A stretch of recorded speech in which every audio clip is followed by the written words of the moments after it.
When you're playing on tour, every night people watch you. After the show, people watch you. So I warn people, if you like to drink, it's okay to drink responsibly, but do not get rock star wasted after a gig because you could be ruining a good opportunity to network. Your favorite drummer, all the way from Chicago, Illinois, Mr. Andrew Blaze Thomas. Hey everybody, you are here with your favorite drummer and Blues Music Award winner, Andrew Blaze Thomas. And of course, I'm excited once again because I have valuable information that I need to share with everybody because these rules are unwritten rules that nobody talks about in the industry. These are the things that will keep you working guaranteed. So stay tuned. Before we get too far into the video, I have to ask you, hit the subscribe button, hit the like button. Today's video is from my new book, You Got the Gig, Here's How to Keep It, a working musician's model for success. And we're going to be covering things from chapter 7. After the performance, what's next? So, when you just got done wrapping up a gig and you just killed it, well, what do? Do you go right over to the bar and start ordering drinks and you start celebrating with the fans? Or do you take time to break down your gear? I advise everybody, when you're done playing the show, go over to the merchandise table. Talk to people, shake hands, sign autographs, kiss some babies. But this is a crucial time to get to know your core fan base. If you play drums like myself, we have a lot of gear to break down. Now, if you have stage hands and if you're traveling in a van or tour bus, you want to just tear down your gear, pack it up, and let your stage hands load the gear. So, if you don't have any drum techs and if there's no stage hands, this is a valuable time to make sure you have all your gear together, break down your gear, pack it up, and then do a dummy check over the area that you just played. You want to check the drum riser and you want to check the general area to make sure you didn't leave anything laying around. Because when you're on tour or if you're playing a club somewhere, you don't want to leave your things behind because you don't want to have to go back to the store to buy new gear. Don't ever skip out on the loadout. When it's time to load the gear out and you're on tour, pack up your stuff, and after your band members get done packing up their things, help with all the gear. It makes the job go much smoother and your band members will appreciate you helping. When you're playing locally, you're only responsible for packing up your own gear because everybody's just going home at the end of the night. But when you're on the road, you are responsible for helping packing up all the gear. So just remember those two things. Locally, pack up your own stuff. You're on the road, help with everybody's. When you're playing locally and you're done packing up your drum set, you want to go back into the venue, locate the band leader, and you want to get paid. I remember playing a gig with my friend that passed away some years ago named Chico Banks. And he said something really cool after a gig. I overheard him ask the band leader, "So, you ready to settle up?" When he said that, I've been using that line ever since. So, when I want to get paid after I play a show, that's what I say. You ready to settle up? It works every time. It just feels like a comfortable thing to say when it's time to collect your money. When you're playing on tour, every night people watch you. After the show, people watch you. So I warn people, if you like to drink, it's okay to drink responsibly, but do not get rock star wasted after a gig because you could be ruining a good opportunity to network. In the blues world, after big festivals, there's always jams. You know, the after jams, the big parties that they have after a major concert. Now, this is a good opportunity to meet, greet people, and to network. There's tons of band leaders in the room, and there's tons of musicians. Musicians have side projects that they need musicians on. band leaders have projects that they need musicians on.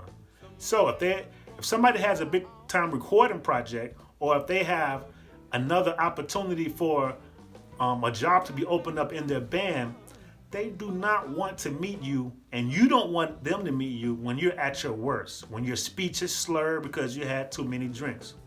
This is a rookie mistake. I've made this mistake tons of times, just drinking excessively after a show, because in our minds, after the show is over, we believe that it's time to party. But in actuality, just because the show is over, that doesn't mean your job is over. You're still on the clock, especially at after parties. Now, the drinks are always free at after parties. People always want to buy you shots and buy you drinks because fans and other band members, they want to get to know you. And there's no better hang than some laughter over a few drinks. But I must warn you, this can be detrimental to networking. So please be careful. Drink responsibly. When I network after a gig, I talk to the artist, and I'm always sure to take a selfie. I take plenty of selfies with interesting people at after parties and jams. Why do I do this? Because after this day is over with, most likely 50-50 chance the person you met that you were really impressed with and networked with, they might not remember you because alcohol erases memories. So when you take a selfie with an artist or a band leader or somebody that you want to network and keep up with, when you give the follow-up call like 2 or days later after you met them, you always just give them a call and say, hey, it's a pleasure to meet you, man. I had a great time hanging with you the other night at the party. You can sense if a person remembers you or not. If the vibe gets a little weird, like they don't know who you are, you can say, hold on, wait a minute. Let me send you this picture we took. You send them the selfie while you're on the phone with them, and they remember you right away. This really helps to break the ice, and it really kills that whole thing of things feeling weird when you call a person that you don't know.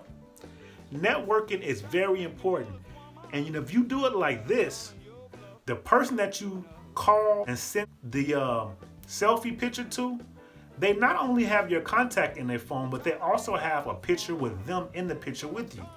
So let's just say a year later, a person that I networked with in this fashion has my picture and my information in their phone.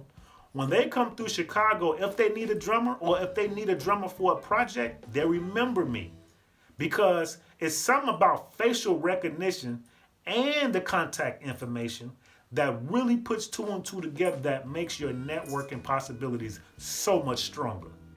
I used to think that if I just practiced every day, worked hard on my instrument, then my career would just take off.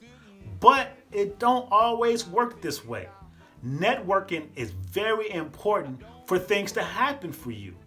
See, we've all seen musicians that's playing their instrument and they have big gigs, and in the back of our minds we're thinking, how did this person get this gig?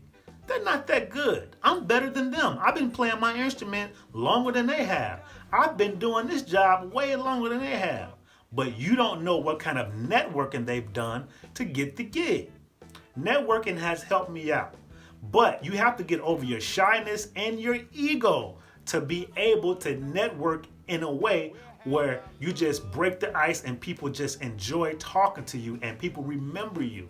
So get rid of the ego, get through the shyness, shake some hands, kiss some babies, do what you gotta do.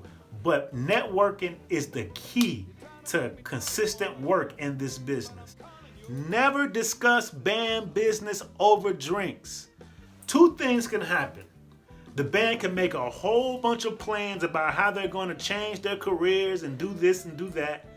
But when you're drinking, a lot of times you forget all the plans that you want to make. Or the second thing can happen.